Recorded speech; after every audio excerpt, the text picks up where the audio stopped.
Friends, STR தன்னோட அடுத்த படத்துல நடிக்க போறாராம். இந்த படத்துக்கான வேலையெல்லாம் அக்டோபர்ல ஸ்டார்ட் ஆக போகுதாம். இன்னொரு முக்கியமான விஷயம் என்னன்னா, இந்த படத்துக்கு நம்ம இசை புயல் ஏஆர் ரஹ்மான் தான் இசையமைக்க போறாராம். இத பத்தின டீட்டெயிலான விஷயங்களை தான் இந்த வீடியோல நம்ம பார்க்க போறோம்.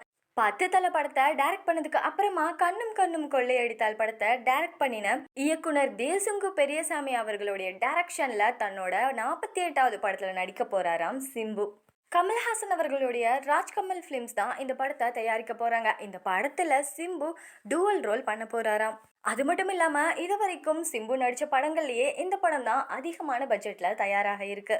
இப்போ இந்த படத்தோட ஆரம்ப கட்ட பணிகள்லாம் ஆரம்பிச்சிருச்சு. அக்டோபர் மாதம் இந்த படத்தோட ஷூட்டிங் எல்லாம் ஆரம்பிக்க போறாங்களாம். இது வரைக்குமே எஸ்டிஆர் நடிச்ச விண்ணை தாண்டி வருவாயா, அச்சம் என்பது மடமையடா, செக்கச்சி வந்த வானம், வெந்து தணிந்தது காடு, 10 தல அப்படின்னு 5 படங்களுக்கும் ஏஆர் ரஹ்மான் தான் இசையமைச்சிருக்காரு. இந்த 6வது படத்திலையும் ஏஆர் ரஹ்மான் தான் இசையமைக்க போறாராம்.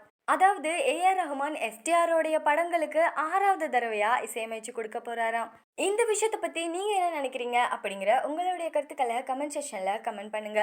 இந்த வீடியோ பிடிச்சிருந்தா லைக் பண்ணுங்க, நம்ம சேனலை சப்ஸ்கிரைப் பண்ணி சப்போர்ட் பண்ணுங்க. தேங்க்ஸ் ஃபார் வாட்சிங்.